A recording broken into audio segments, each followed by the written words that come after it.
Bonjour mes étudiants، أهلا بكم أعزائي الطلاب في محاضرتنا بمادة اللغة الفرنسية السنة الثانية. معكم الدكتورة مايا محمود. سندرس اليوم تعريف الحقوق غير المالية وخصائصها وأنواعها. طبعا درسنا في المحاضرة السابقة المصطلحات القانونية الواردة في نهاية الكتاب. اليوم سنشرح تعريف الحقوق غير المالية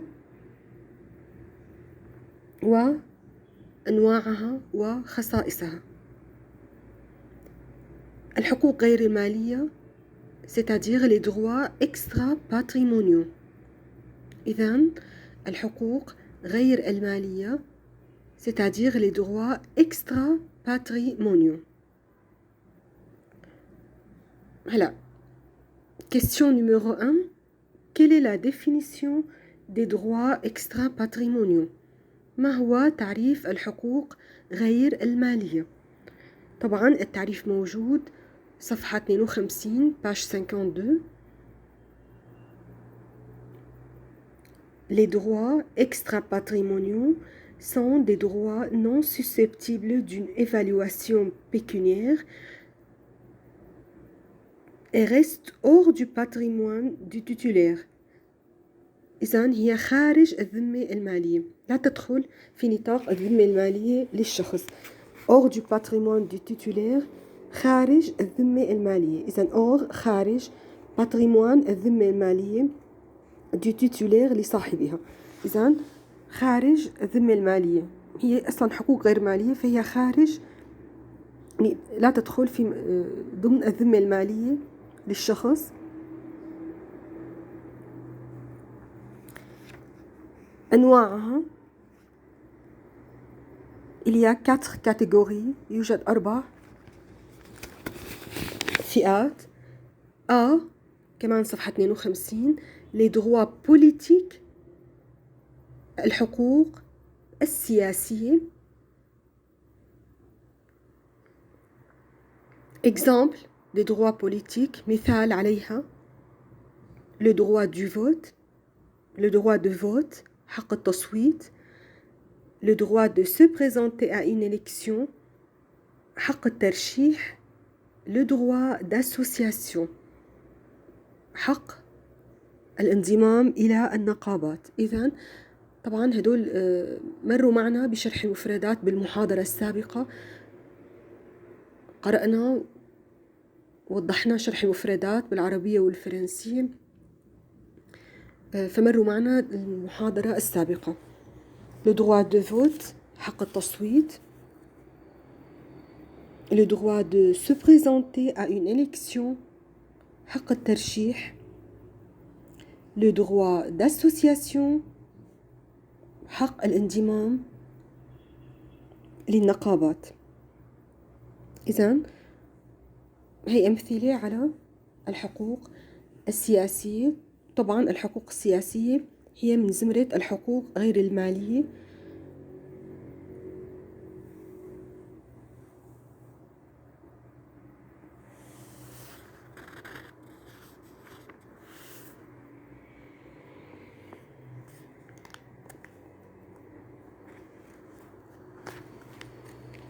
طيب في عنا le droit syndical الحق النقابي، le droit de grève حق الإضراب. طيب هلا B les droits de l'homme حقوق الإنسان. ils sont des droits fondamentaux à tout être humain. طيب هي تمنح لكل إنسان بصفته إنسان، être humain إنسان، à tout être humain لكل إنسان. ils sont rappelés par la déclaration des droits de l'homme. la déclaration des droits de l'homme c'est-à-dire إعلان حقوق الإنسان. إذن هي موجودة ضمن إعلان حقوق الإنسان la déclaration des droits de l'homme، la constitution الدستور.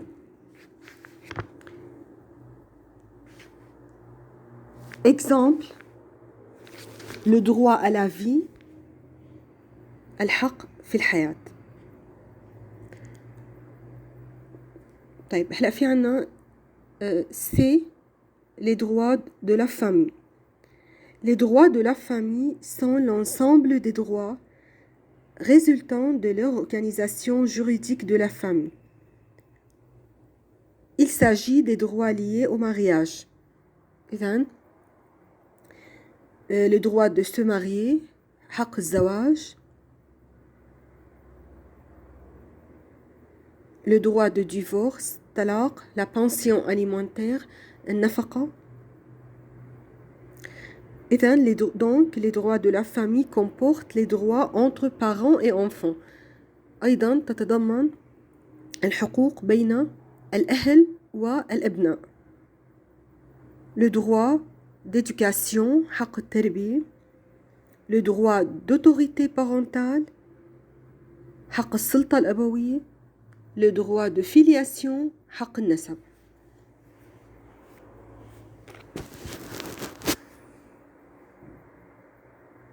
إذن les droits de la famille sont l'ensemble des droits résultant de l'organisation juridique de la famille.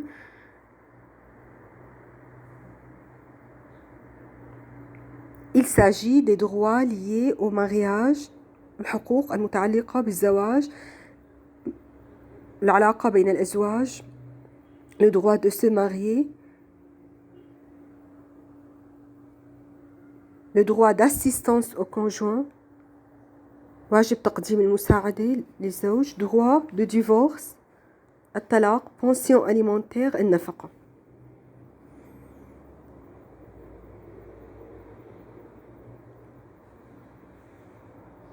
أيضا تنظم العلاقة بين الأهل والأبناء. إذن les droits de la famille comportent également، تتضمن أيضا les droits entre parents et enfants، الحقوق بين الأهل والأبناء. Le droit d'éducation، حق التربية. Le droit d'autorité parentale، حق السلطة الأبوية. Le droit de filiation، حق النسب. إذن les droits de la famille، par exemple le droit de se marier، حق الزواج. Le droit de divorce، الطلاق. Pension alimentaire، النفقة. Le droit d'éducation، حق التربية. Le droit d'autorité parentale، حق السلطة الأبوية. Le droit de filiation، حق النسب.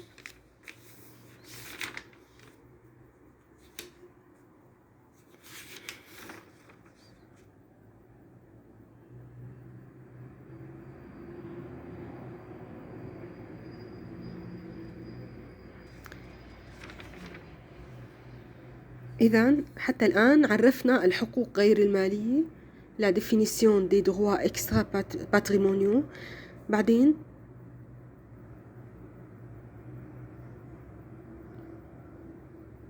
عرفنا الحقوق السياسية وأعطينا أمثلة.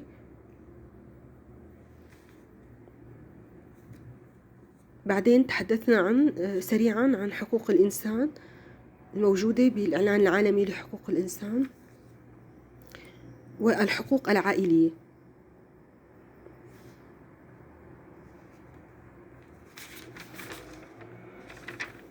طيب راح أعطيكم كلمات تعملوا لي إياها مثل وظيفة تحضروها. الإعلان للترجمة، الإعلان العالمي لحقوق الإنسان، عملوا لي وظيفة شو ترجمته، مر معنا. والدستور،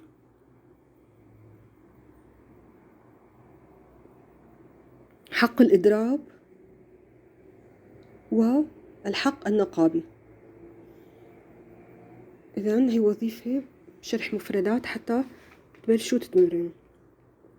طبعا إن شاء الله نحن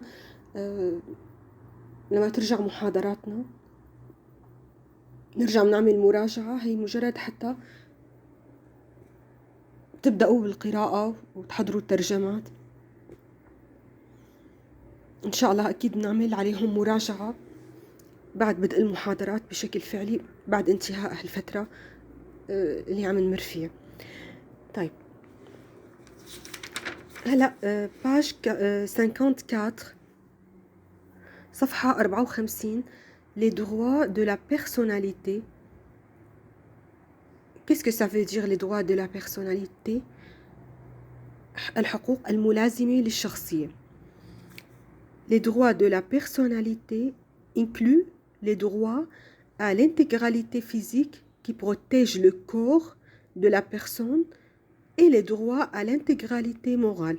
إذن في عنا ضمن الحقوق الملازمة للشخصية تتضمن جانب بيتعلق بالسلامة الجسدية اللي بتحمي جسد الشخص، وحقوق تتعلق بالسلامة المعنوية. إذن في عنا هرجع عيد les droits de la personnalité inclut les droits à l'intégralité physique. إذن intégralité physique السلامة الجسدية qui protège le corps de la personne التي تحمي جسد الشخص، et les droits à l'intégralité morale الحقوق متعلقة بالسلامة المعنوية. إذن intégralité morale السلامة المعنوية، intégralité physique السلامة الجسدية.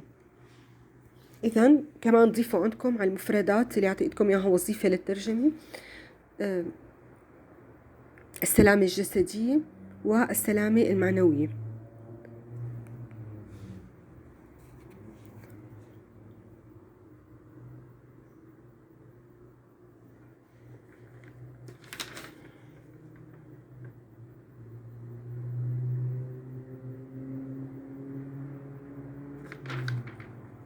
طيب إذن سنبدأ les droits à l'intégralité physique، الحقوق المتعلقة بالسلامة الجسدية. إذن les droits à l'intégrité physique، le droit à l'intégrité، les droits relatifs à l'intégrité physique، حقوق السلامة الجسدية. Les droits à l'intégrité physique protègent le corps humain، تحمي الجسد، جسد الإنسان. إذن les droits à l'intégrité physique protègent تحمي le corps humain، جسد الإنسان. Il s'agit d'une protection. طبعا نحن عم نقرأ صفحة 54. Il s'agit d'une protection contre les coups et blessures provenant d'autres personnes. إذن هي تتضمن الحماية من الضرب أو الجروح من الأشخاص الآخرين، كل ما يقع من اعتداءات على الجسد البشري. طيب في عنا رقم 2 les droits à l'intégrité morale. Qu'est-ce que ça veut dire les droits à l'intégrité morale؟ حقوق السلامة المعنوية. إذن les droits à l'intégrité morale regroupent le droit au nom, le droit à l'honneur. Qu'est-ce que ça veut dire le droit à l'honneur؟ الشرف، الحق بالشرف أو بالسمعة، le droit au respect de la vie privée، احترام الحياة الخاصة. إذن le droit au respect de la vie privée، vie privée الحياة الخاصة، respect de la vie privée احترام الحياة الخاصة. Le droit à l'image. Qu'est-ce que ça veut dire le droit à l'image؟ حق في الصورة.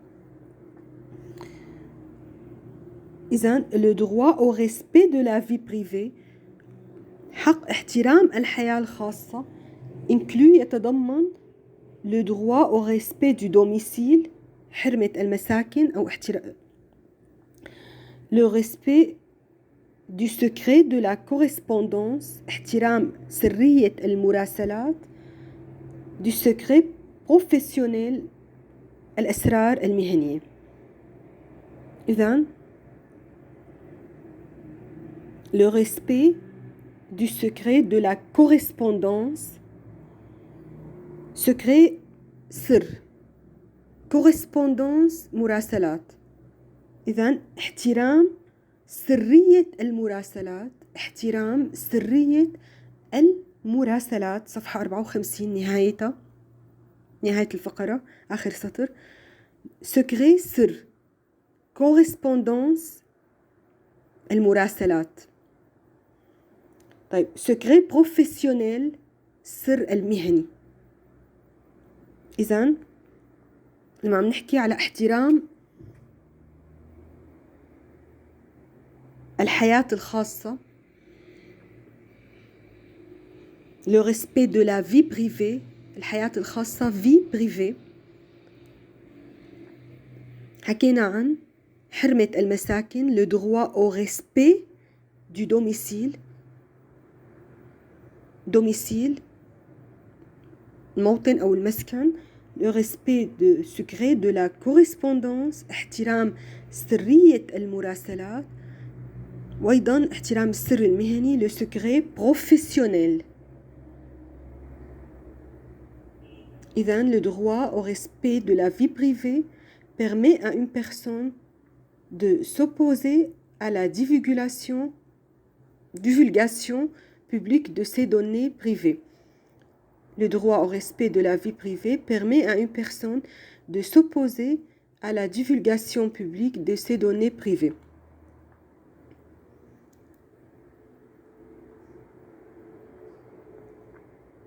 طيب هلا تضيفوا لي على الوظيفة اللي نحن عم نحط عليها الكلمات اللي بدكم تحضروها.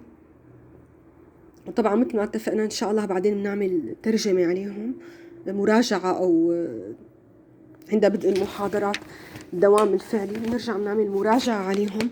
هي مجرد حتى تبلشوا بالتحضير. إذن حق الصورة le droit à l'image، احترام الحياة الخاصة le respect de la vie privée. إذن الحق باحترام الحياة الخاصة le droit au respect de la vie privée. احترام حرمة المساكن le droit au respect du domicile. احترام سرية المراسلات le respect du secret de la correspondance. احترام السرار المهني le droit du respect du secret professionnel. إذا ضيفوا لي على قائمة المفردات القانونية، رح أعطيكم إياها بالعربي. وظيفة هعد لكم إياهم: حق الإضراب، الحق النقابي،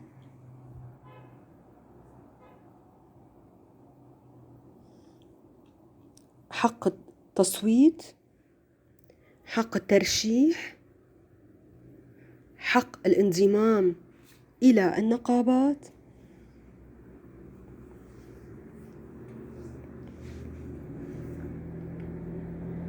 حق السلطة الأبوية، حق التربية، حق النسب، حق الزواج، الحق في الزواج، النفقة،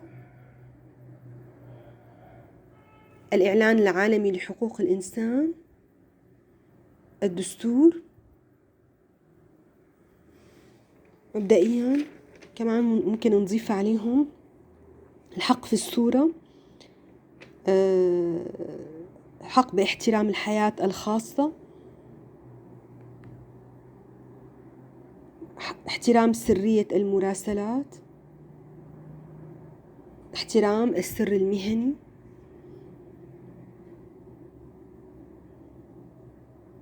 هي الحقوق إذن في عنا كمان السلامة الجسدية والسلامة المعنوية. هي مفردات ممكن تبلشوا إنه تحضروها.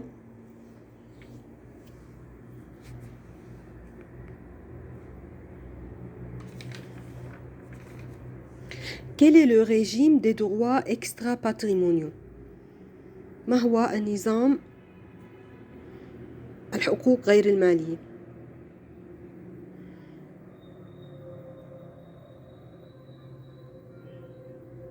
incessible صفحة 55 page 55 A incessible. إذا عم نحكي عن خصائص الحقوق غير المالية. incessible لا يمكن التنازل عنها. on ne peut pas les céder ni renoncer. لا يمكن التنازل. إذا لا يمكن التنازل عنها incessible. لا يمكن التنازل عن الحقوق غير المالية. لا يمكن أن تتنازل عن حق التصويت حق. إذن on ne peut pas les céder. طيب B intransmissible on ne peut pas les transmettre à ses héritiers. Ils sont attachés à la personne et s'éteignent avec son décès. إذا نحن عم نقرأ صفحة 55. لا يمكن التنازل عنها وأيضا لا يمكن انتقالها إلى الورثة، فهي متعلقة بالشخص نفسه وتنتهي بوفاته. décès هي الوفاة. héritier الورثة. transmettre انتقال. on ne peut pas les transmettre لا يمكن أن تنتقل إلى الورثة aux héritiers. ils sont attachés à la personne هي متعلقة بالشخص et s'éteignent avec son décès وتنطفئ أو تنقضي بوفاة هذا الشخص. إذن هون ضيفوا لي كلمة الورثة les héritiers صفحة 55.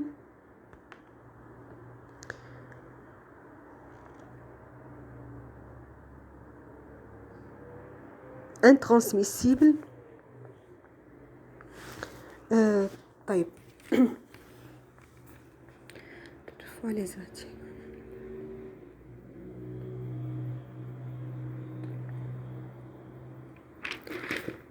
هلا page 56 في عنا فقرة أخيرة صفحة 56 أيضا من خصائص الحقوق غير المالية non évaluable en argent. D non évaluable en argent لا يمكن تقويمها بالمال. mais ils peuvent produire des conséquences pécuniaires. طيب بالحقيقة أنا مالي حابة إنه يعني صعب يكون شرح الفرنسي مصطلحات قانونية إلكترونيا صعب بدون ما يكون في الكتاب قدامكم. لذلك أنا هلأ عم حاول إنه نطالع نقرأ التعريف شرح المفردات. بلشوا تحضروا وبعدين بيصير أسهل علينا نعمل مراجعة عليها. إذن اليوم أخذنا الحقوق غير المالية، عرفناها اللي هي droits extra patrimoniaux، عددنا أنواعها، أخذنا مصطلحات جديدة ومفردات جديدة، أخذنا خصائص الحقوق غير المالية. إذن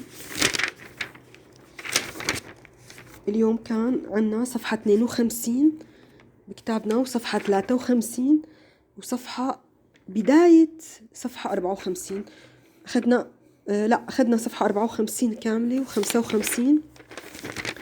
إذن أخذنا 53 52 53 54 55 وبداية صفحة 56. تمام. رح أرجع أعمل تذكير بالعناوين وبالمفردات. les droits extra patrimoniaux الحقوق غير المالية، les catégories des droits extra patrimoniaux أنواع أو فئات les droits extra patrimoniaux الحقوق غير المالية اللي هن 4. A B C D. وبعدين أخذنا le régime des droits extra-patrimoniaux, les 4 caractères principaux des droits extra-patrimoniaux. طيب برجع بعيد شرح المفردات اللي بدكم تحضروه. إعلان حقوق الإنسان، الدستور، الحق في الحياة،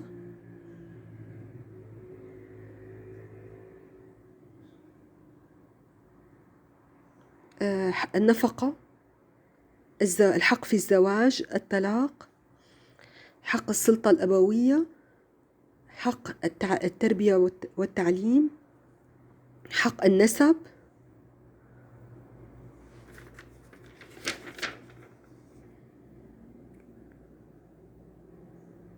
احترام الحياة الخاصة،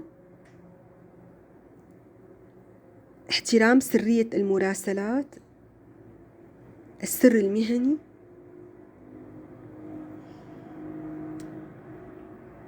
تمام. رح أعطيكم عيدهم مرة تانية مع ترجمتهم، تمام. بحاول كون بطيئة حتى طيب إذن الحق في الزواج le droit de se marier، الحق في الزواج le droit de se marier، حق السلطة الأبوية le droit d'autorité parentale، حق النسب le droit de filiation، الإعلان العالمي لحقوق الإنسان la déclaration universelle des droits de l'homme،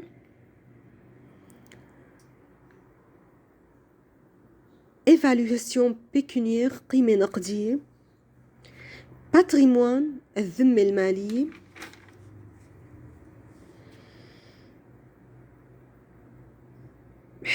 سرية المراسلات أو احترام سرية المراسلات le respect du secret de la correspondance، الأسرار المهنية أو السر المهني le secret professionnel.